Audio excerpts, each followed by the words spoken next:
NATO has criticized Vladimir Putin, calling his nuclear rhetorics dangerous and irresponsible. The Russian president announced on Saturday that he shall station tactical nuclear weapons in Ukraine's neighbor, Belarus. Putin insisted that he wouldn't be violating its nuclear non-proliferation promises and gave us examples of the US stationing their weapons in Europe. Now, NATO reminded the international community as to how Putin had broken his arms control commitments in the past.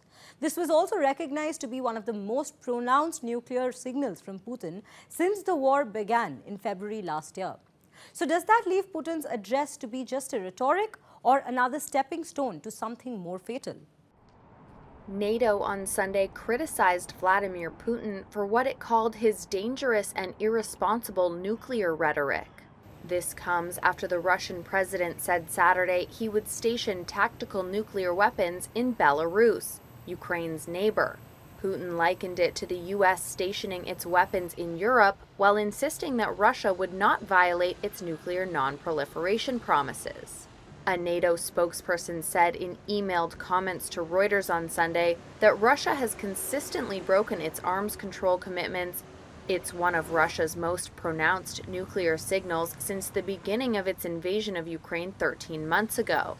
And Ukraine's foreign ministry on Sunday called for an extraordinary meeting of the UN Security Council and for the international community to take decisive measures to prevent Russia's use of nuclear weapons.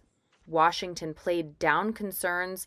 White House National Security Council spokesman John Kirby said the U.S. had seen no sign that Putin had moved any nuclear weapons. I can tell you that we've seen nothing that would indicate Mr. Putin is preparing to use tactical nuclear weapons in any way whatsoever in Ukraine. And I can also tell you that we haven't seen anything that would cause us to change our own strategic nuclear deterrent posture.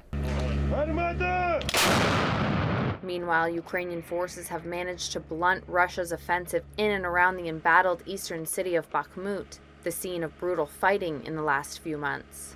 Ukraine's general staff said on Sunday that Ukrainian forces had repelled 85 Russian attacks over the past 24 hours in several parts of the eastern front, including Bakhmut.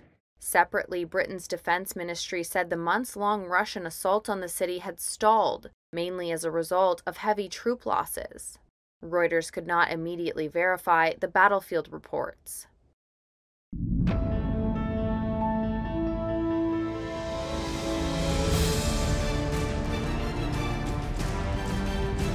The entire world agrees that we do need to end this conflict, but are we in store for virtually an endless war because neither side would want to give up any territorial claims?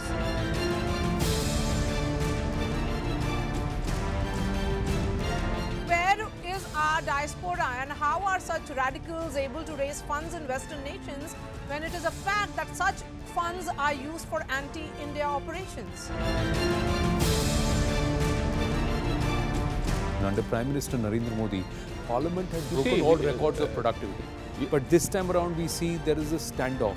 JPC Baral just is just a defense. He should stand up and say that I apologize, I made a mistake. Yes, removing security outside the High Commission is fair enough, but it's not like the protests have stopped, and it's not like the British authorities are trying to stop these protests.